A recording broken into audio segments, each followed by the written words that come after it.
Hello and welcome to today's episode of Larson's Garage. In today's episode, what I'm going to be working on is fixing a few things on the instrument cluster. So I recently bought this 79 Thunderbird Heritage with only 39,000 miles on it. And just want to go through and get the clock fixed on it. It's got the optional sports instrumentation cluster. And then get all the lenses clean and get everything detailed nice, but then also put some protectant on the instrument cluster as well as the rest of the dash to prevent it from cracking and chipping and crumbling apart. A big problem with these clusters and the Ford cars I know is the fact that whenever you kind of get back there and mess with this stuff so old that it's very brittle. So there's some things you can do to rejuvenate the plastic and keep it hydrated and still somewhat pliable, but still you have to be very careful taking these things apart and working on them. So I'm going to show you today the tips and tricks that have worked for me over all the cars I've had, especially these old 70s cars with brittle plastic. So I hope you find it useful. Okay, we're going to start by carefully unscrewing these Phillips head screws.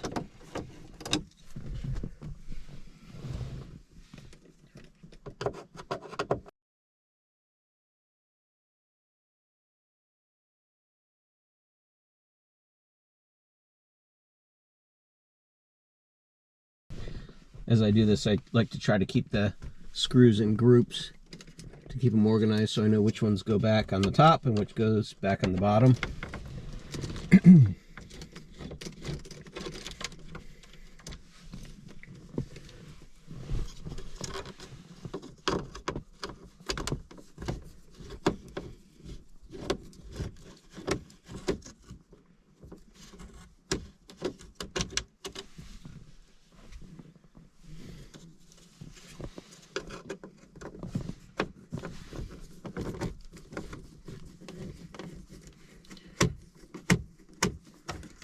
Alright. And another thing you're going to want to do is set your parking brake or block your wheels. You can get your gear shift down. Really carefully, just find out where it's hanging out. There we go.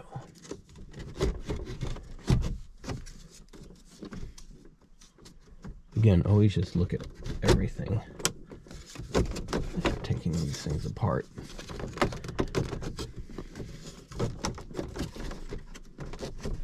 This one's got the leather covered dash pad, so it's got some leather wrapping going around there you got to get around. Okay, very easily. Okay, excellent. I'll just lay this over here. You definitely want to put these pieces out of the way where you know nobody's going to step on them or sit on them or any way that they can get broken. All right, so we've got the instrument cluster bezel off now. The next step, and most Ford cars are like this of this era, is you've got the front bezel that comes off, and then you've got usually 4 or 5 screws that hold the actual cluster in. And then also you've got the speedometer cable connector, as well as usually 1 or 2 wire connectors, which I'll show you in detail how those get disconnected. So let's jump on this.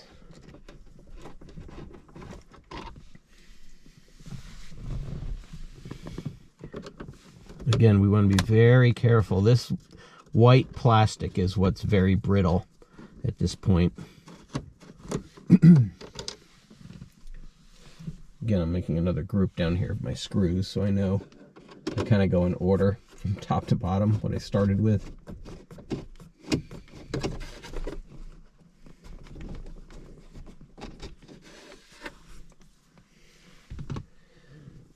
Just got to have a lot of patience working on this stuff. Be very careful. Do not get annoyed.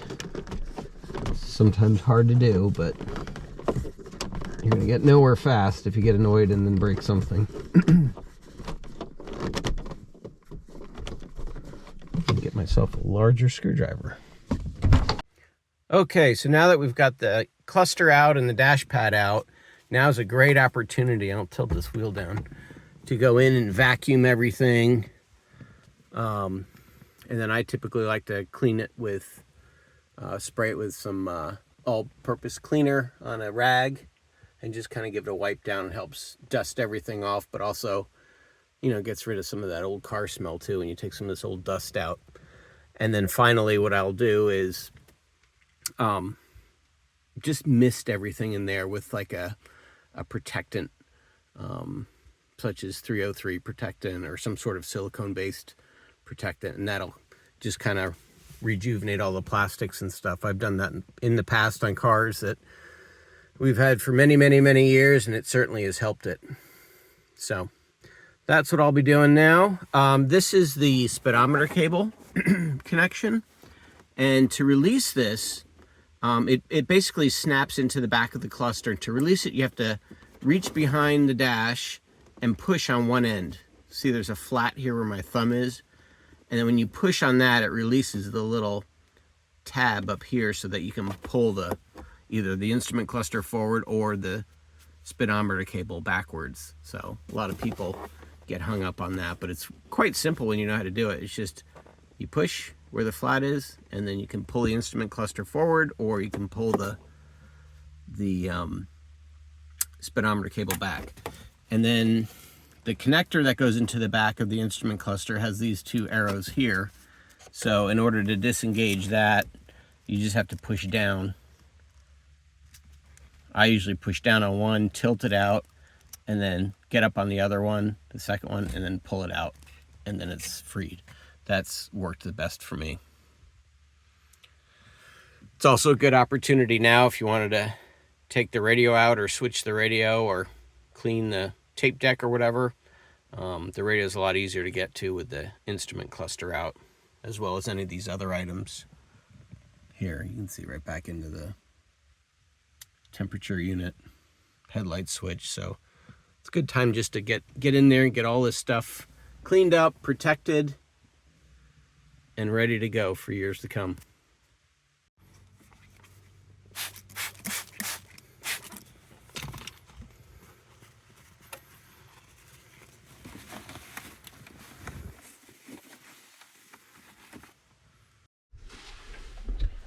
Okay, so first thing we want to do is just get everything cleaned up real good on here with some, I use just some all-purpose cleaner, like Simple Green or something like that. Something that's not too caustic or powerful where it'll remove lettering or anything like that.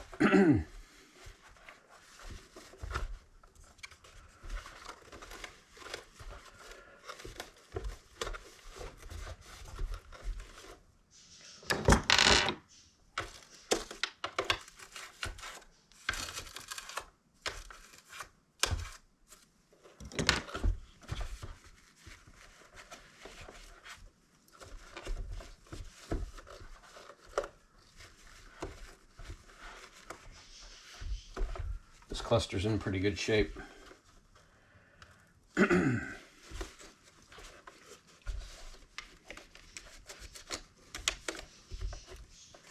This is where the speedometer goes in over here.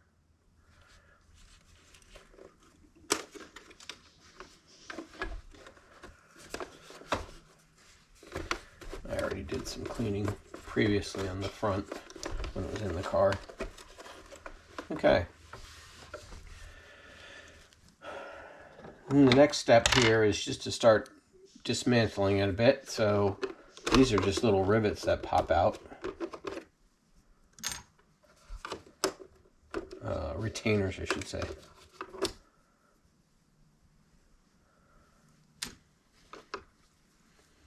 It's always a good idea to kind of go away from the glass or the plastic lens so you don't scratch it.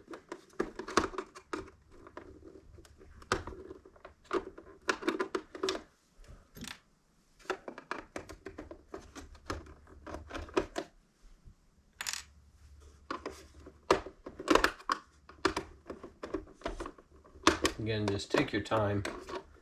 Be very careful with this stuff. It's old. Okay, there's one lens we'll put over here out of the way. Doesn't get scratched. Oh, this has the clock knob, which we'll have to go get a little small jeweler screwdriver for that. I'll be right back.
Okay, and on here, just hold it from turning, and then put the screwdriver in, flathead, and just carefully unscrew it.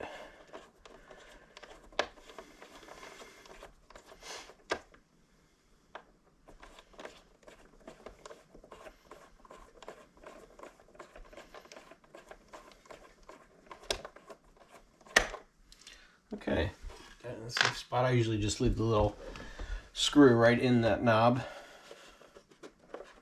Take this guy out. Very good.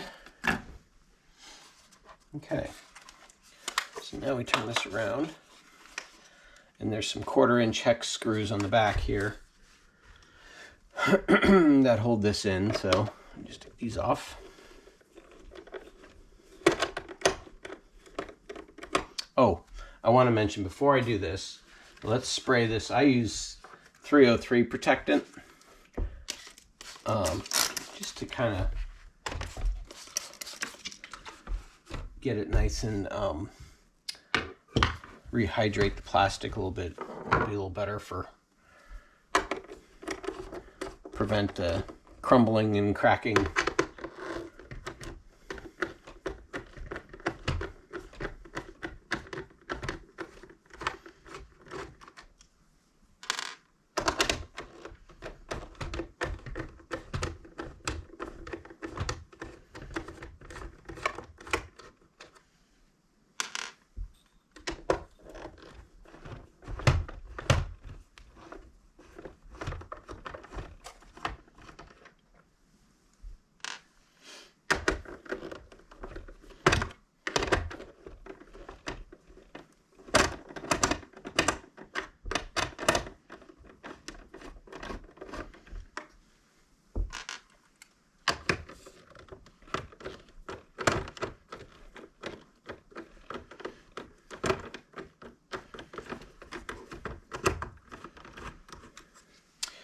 Okay, a few things before I pull this the rest of the way off. The first thing is this ribbon is what they call the printed circuit, and on some classic Fords like Mustangs and Cougars and such from the 60s, especially in early 70s, you can get these reproduced.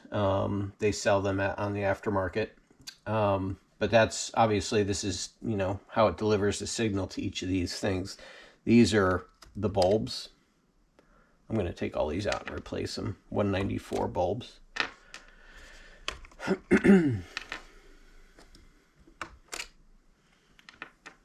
Some of them are for the instrument illumination, you know, at night. And then the others, some of them are for the turn signals and the high beam indicators and stuff.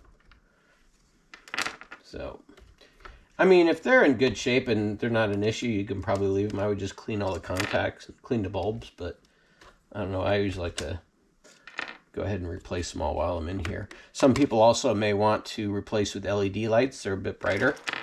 On this car in particular, I'm just going to replace with incandescent bulbs like it was originally. But if you do replace it with an LED unit, you want to make sure that you put it in and plug this in the car before you bolt everything back up, because since they're diodes, they will only light in a certain polarity. So you want to test to make sure everything lights up before you put your dash back together. And if a particular bulb doesn't, just take it out, flip it around, and put it back in. And then try it again, and chances are it'll work just fine. So just a little note if you're using LED bulbs. This item here is the instrument voltage regulator. What this does is it sends power to all your gauges. Like I think on this particular cluster, it's the fuel, temp, and oil. I'm actually going to replace this one because I find that over time, a lot of the cars I've had, that are more than 25, 30 years old, that voltage regulator starts to fail, and what happens is you start getting erratic readings on these temperature gauges across the board, whatever. So, like for instance, I've had a few of these Thunderbirds now with these clusters of Cougars. Okay, so I've got a clean microfiber here. Just gonna kind of give them a quick wipe down, again being very careful around all the needles.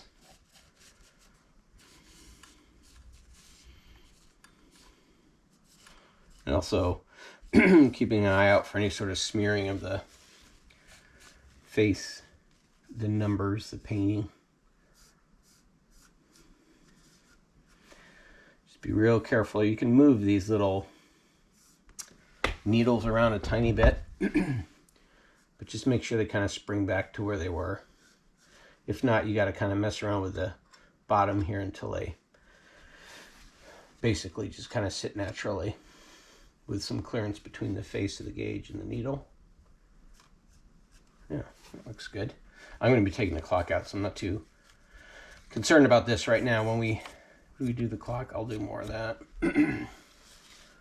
Okay, and then what I'm going to do next is I'm going to get my protectant. Just a light mist. Does not need to be soaked. Just kind of blot it. This is going pretty good, so I'm going to go ahead and just mist the whole thing.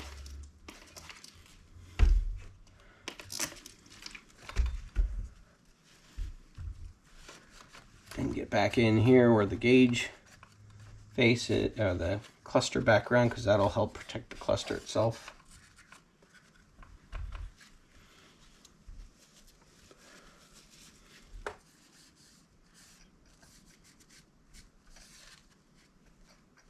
This is really good for the paint and the needles, paint on the needles.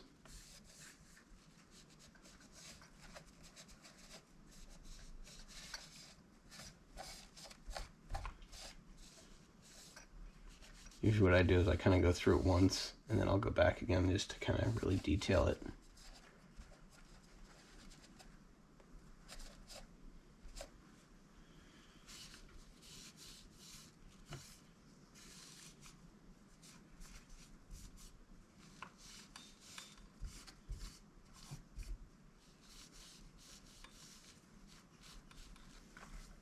I think the next one that we're going to be doing this to is the 63 Ford Thunderbird Roadster convertible that we recently got, and we will need to recondition the instrument cluster on that as well.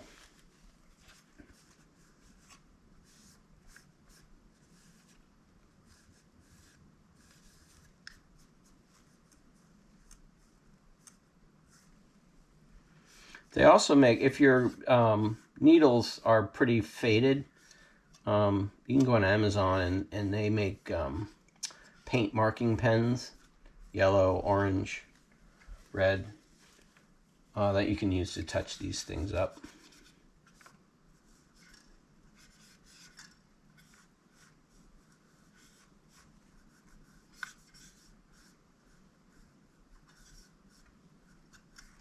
My OCD kicks in a lot when I work on these dash clusters because I'm paranoid about getting dust and then I have to forever see it when I'm driving the car. So I like to take my time and use just right.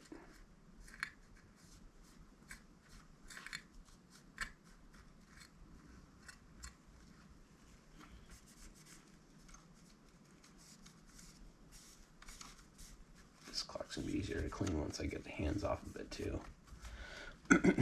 Okay, well, we got some dirt off there. So we'll start by carefully taking off the hands.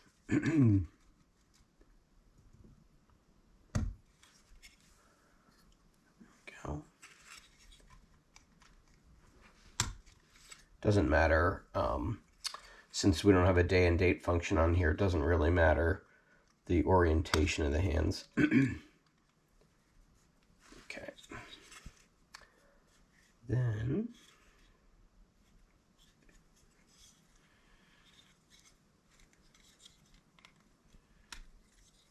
the face just pulls off.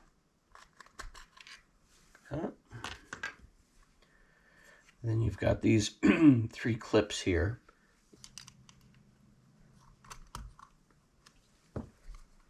Well, maybe we can just take this off without taking off those other retainers. Just these 2 tabs on the side. I think I might stand corrected here. Yes, okay. So we did not need to take these off here. I'm going to put those back later. All right, so here we go.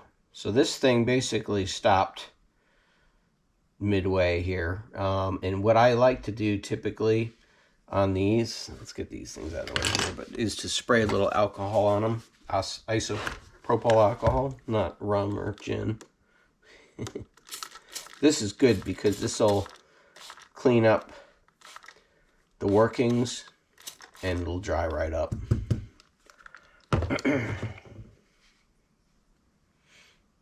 And then we'll just kind of let that sit for a bit and dry.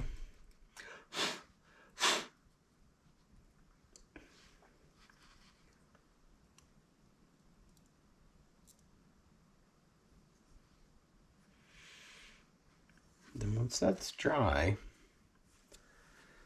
you need to get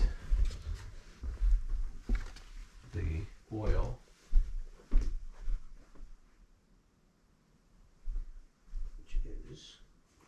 Somewhere around here.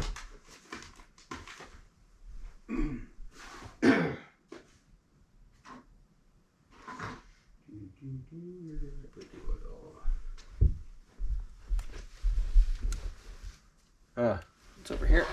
Okay, so what I bought is, I've been using this stuff a long time. It's a synthetic clock oil. So if you go on like Amazon or something, just look for, do a search for clock oil and you should see something like this. It's 100% synthetic. And it's got enough viscosity where when you drop it on all the little bearing surfaces, it really just sticks in there, which is really good. So let's go ahead and once this alcohol has dried, which looks like it's pretty much dried off, what we want to do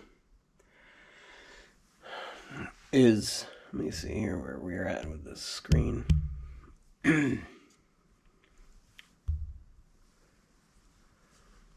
So what we want to do is we want to get in here and oil just where the pins go into the plates. These are the plates horizontally, and then you have pins that go up and down. We just have to put a very tiny little drop in wherever we see. It doesn't need much oil at all. There we go. Then if you're lucky, these might just start working as you're oiling it. Anywhere where there's it's like a hinge pin, you know.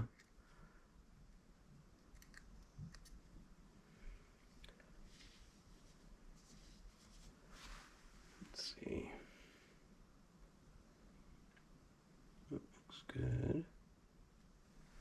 There's a drop a little bit down here too.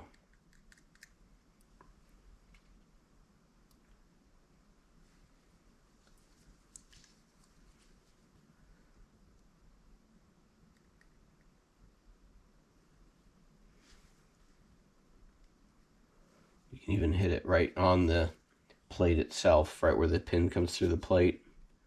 Kind of a capillary effect. It'll kind of just suck it up in there and wick it up in.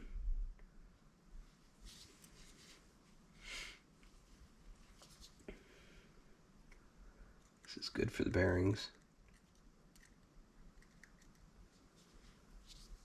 Okay. Now let's see if we can wake this thing up. So basically what happens is when this runs out, it touches this contact point right here. And when this touches that, it energizes and rewinds it all the way, zooms it back. Okay? And it looks like we're working.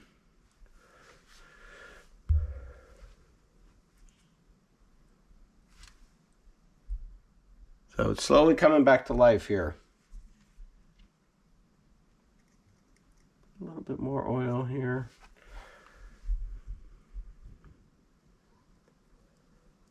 Just as it comes back to life, just kind of watch what moves and make sure that you get the tiny little drop in each of the bearing. It's little bearing surfaces, what they're called.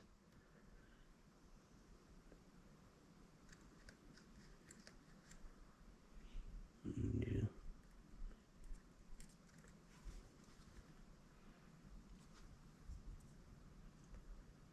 Oh, she's still working.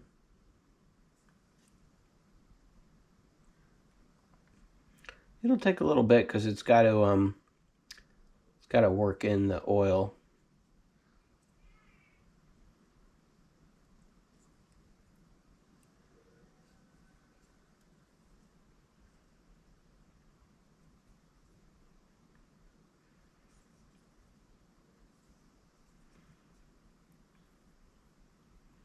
Most of what you see here, I would say also if it stops working and it doesn't continue working, is repeat the process. Hit it with some alcohol again, because what it is some of the oil is kind of varnished in there. That's what we got going on here too, because it is stopping.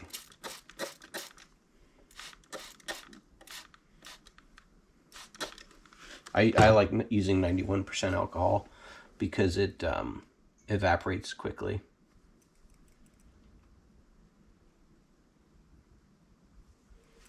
Again, we just gotta let it dry.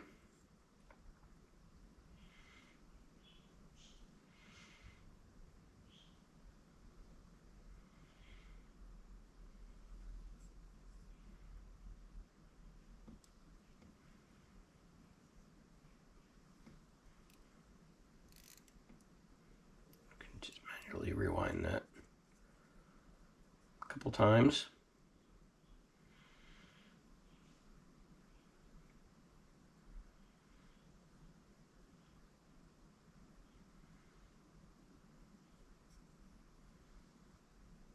That's the spring there. This spring right here is what keeps tension on this, which moves the workings.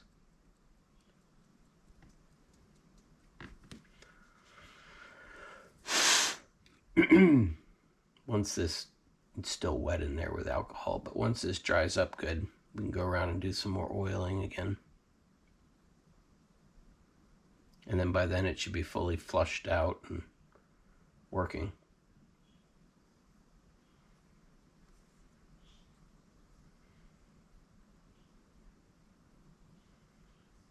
You can see it's still going there. Tick tock, tick tock.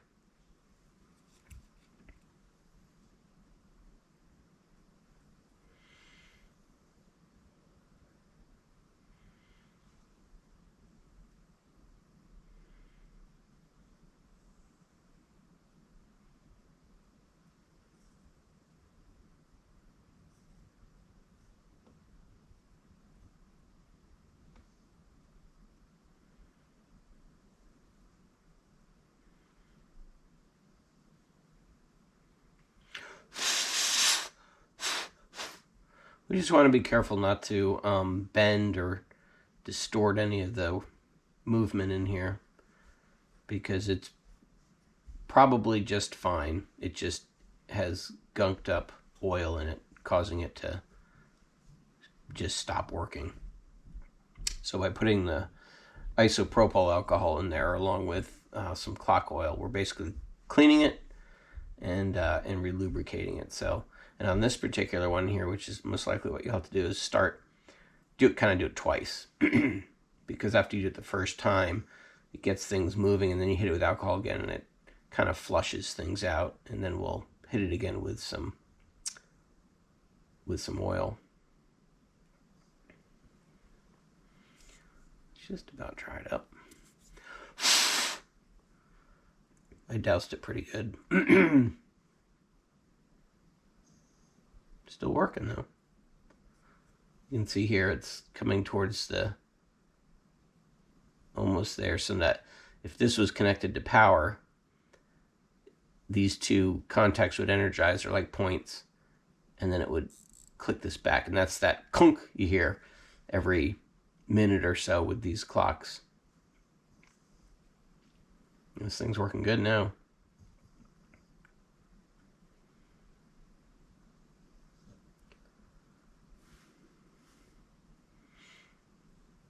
That's basically it.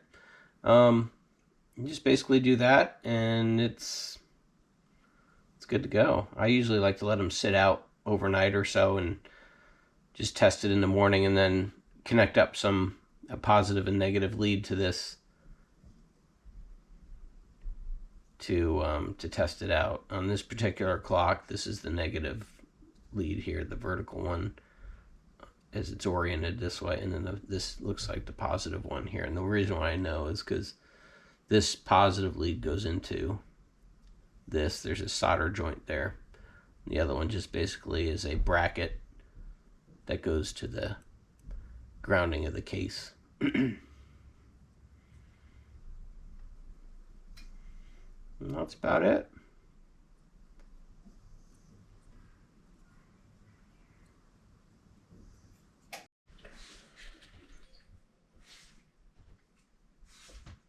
Okay, so I'm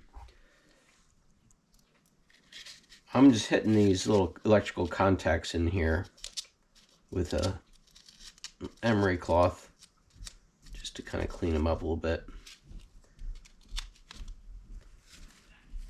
and then wipe them off. That way they make good contact.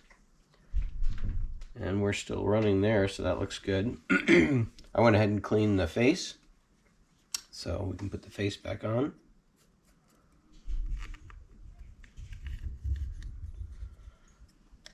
I went ahead and put these things back on, which we weren't supposed to take those off to begin with, so I forgot.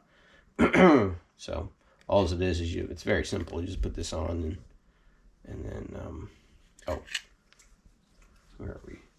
The can. There we go. Been a long day. Okay, so we got this here.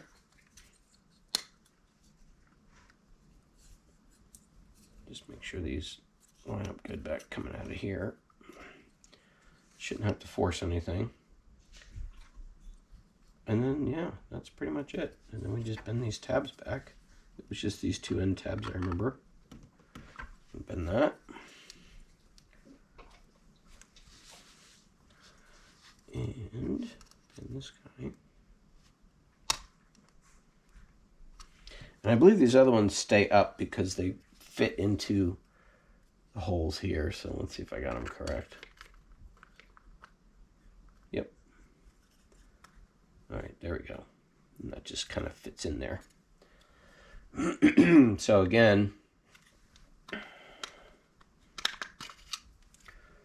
you got this on the bottom of the 6 o'clock position, just this tab up here and this tab over here need to be bent in, and then they can go back together.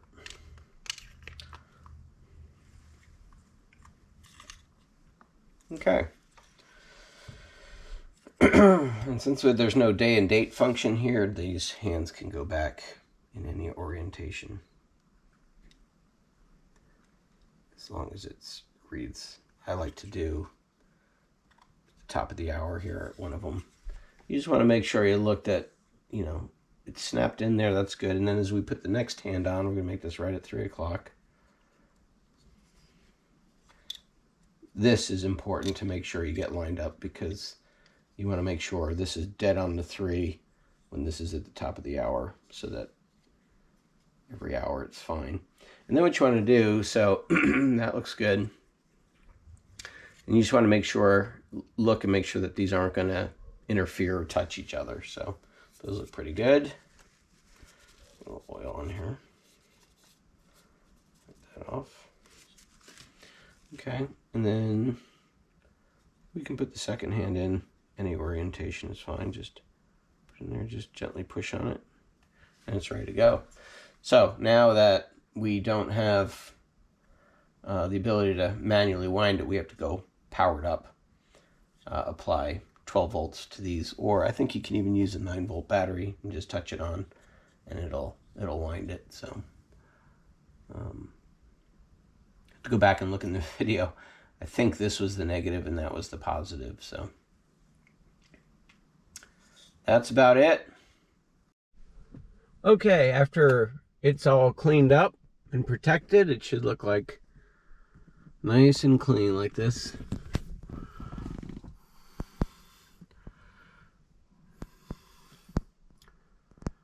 Very good. So now we're ready to put the dash pad back in. Another thing you can do too, you can pull out the speedometer cable and put some wheel bearing grease on it and put it back in, and then you just have to turn it so it seats all the way in. It's like a square fitting, so you'll have to turn it within 90 degrees to kind of get it totally seated in. But once you get it seated in, it's good to go. But those inner cables just pull straight out, and then you just put a little grease on it and put it back in. So I'm probably going to do that with this one as well. Okay, so now we're bringing the dash pad back in very carefully.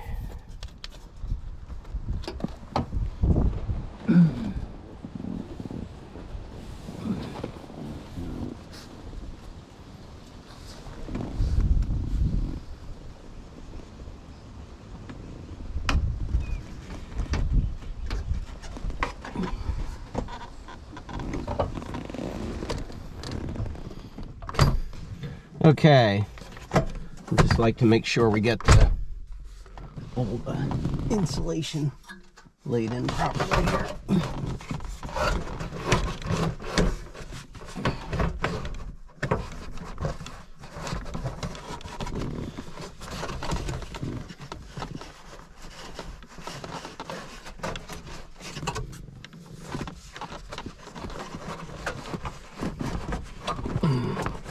Piece of the insulation goes in front, to the front of the car of the defroster ducts. Another piece goes in the back of it towards the steering wheel.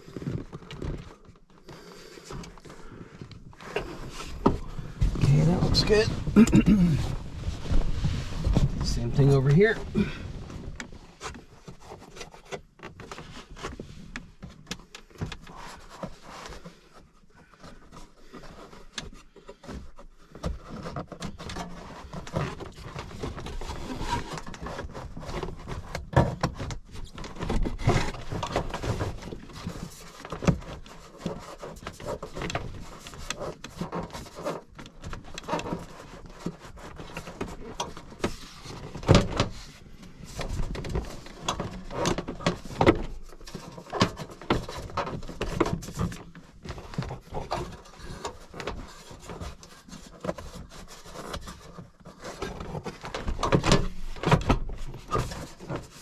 Definitely want to get it so that you don't see the insulation after it's installed. Beyond the defroster. Okay.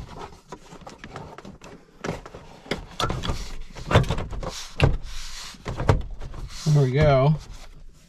Now it's just a matter of putting the screws back in. I have to go get my smaller.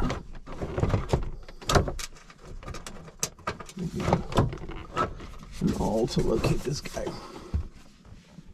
This swinging top's a little tricky.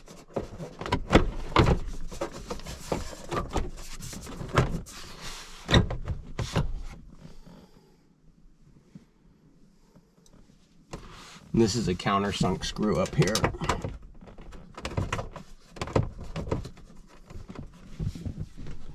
I'll have to get my short screwdriver for that, I believe. Yep. Okay. These are large washer head type screws here.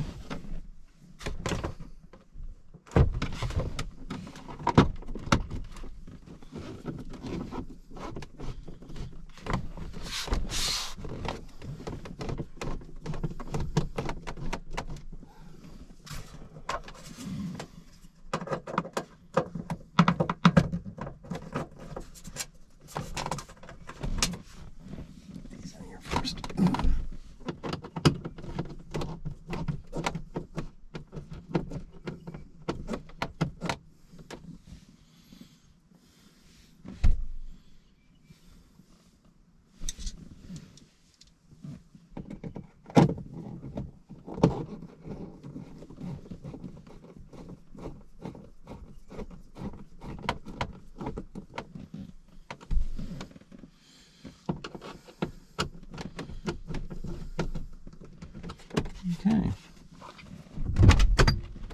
I'll have to get that screw.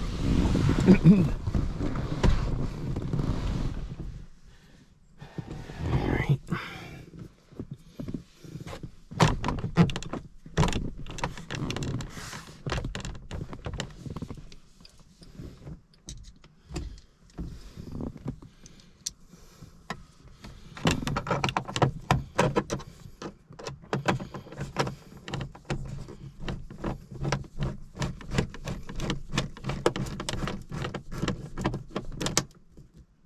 And you just want to snug these up. You don't want to tighten them too tight. I mean, you want to get it snug, but just snug, because you don't want to break any of the retainers or plastic or anything like that.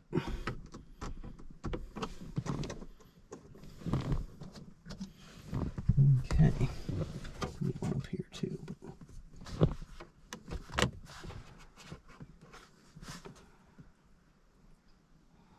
I think that goes in when the dash overlay goes in the instrument cluster bezel.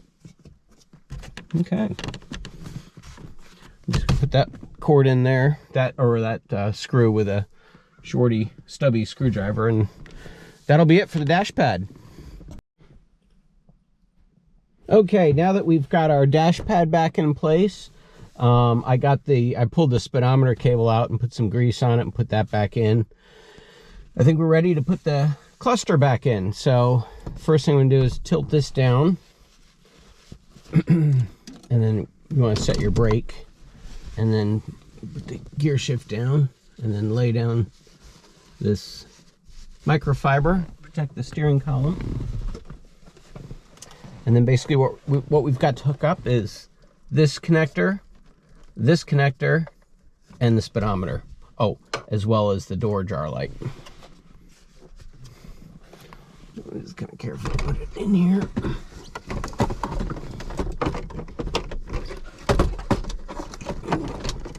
I like to do the speedometer cable last, because that's usually the shortest. And a lot of times this is just feel. Okay.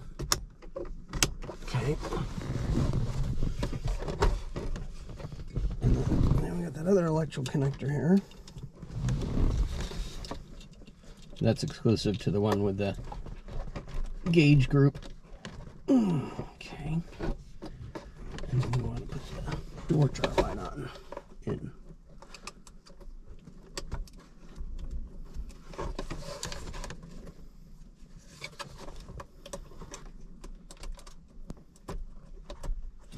Okay.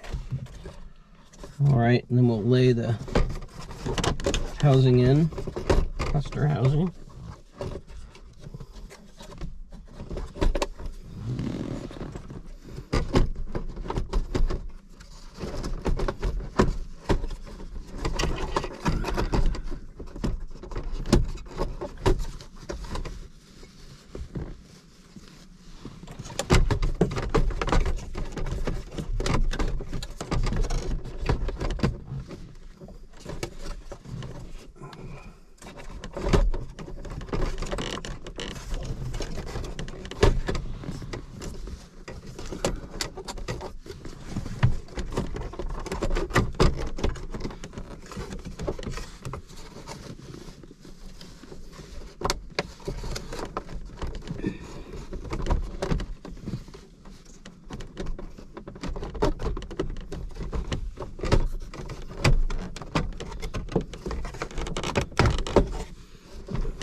And put it back in park. Put the wheel up, and then now I've got to reach under and do the speedometer cable. So I'll be right back. Okay, now that we got the speedometer cable snapped back in, you want to put your parking lights on and then check. You may have to put a towel over the gauges, but just check to make sure everything's lit up evenly across the instrument cluster. And then you also want to test any of the warning lights. So okay, so we've got the turn signal, and then the brake worked. The headlights on, high beam works. Okay. So the only thing left now is we've got to put the screws in to secure it, and then put the instrument cluster face on. So that's what we'll do right now. Again, you don't want to over tighten these. You just want to snug them up.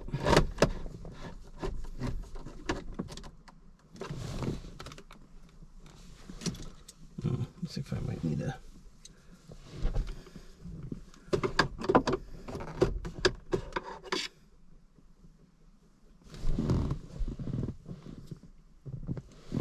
might get a longer screwdriver. Let's see here. I don't know.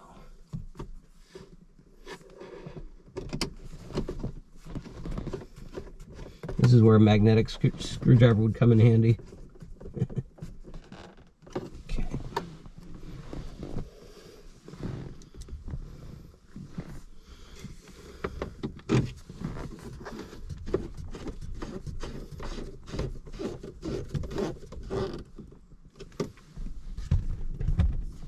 All right, put this back over here, and then we can put the gear shift back down and put the cluster face on.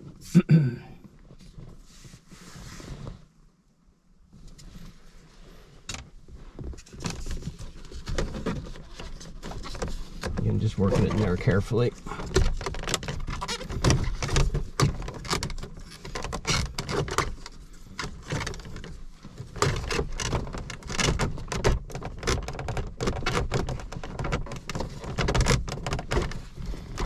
These leather dashes are a little bit more padded in the ends here.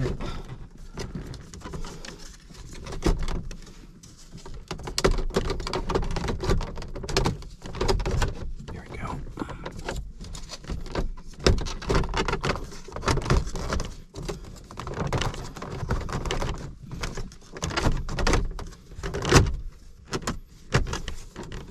Nice. Okay. Rag out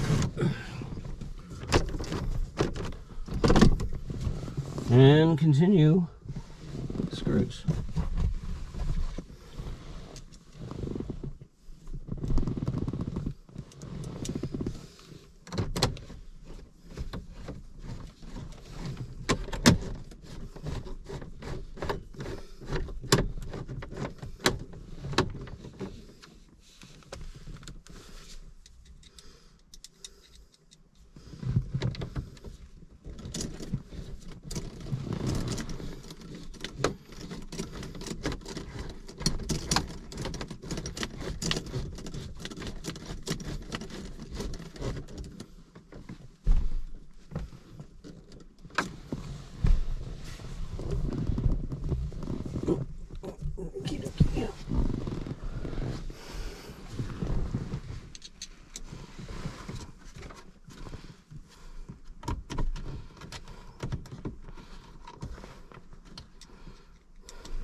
Okay, so just finishing up these screws. Remember, again, just snug them up, not too tight. Just enough so they hold it snug and don't rattle.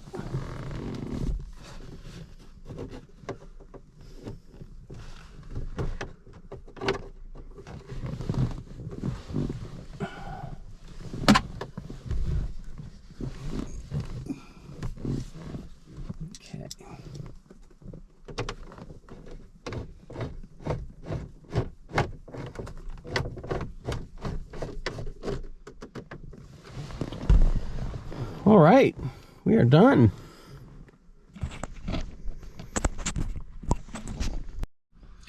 Well, look at that. We've got a nice, clean, detailed instrument cluster with a working clock. And also on this project, it's on another video, but I've got the seatbelt warning chime fixed as well.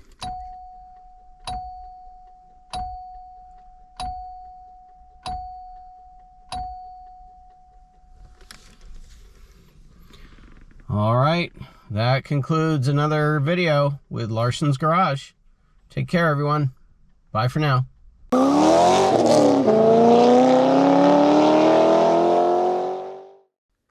If you like this video, please click the like button and subscribe to our channel so you're aware of when we post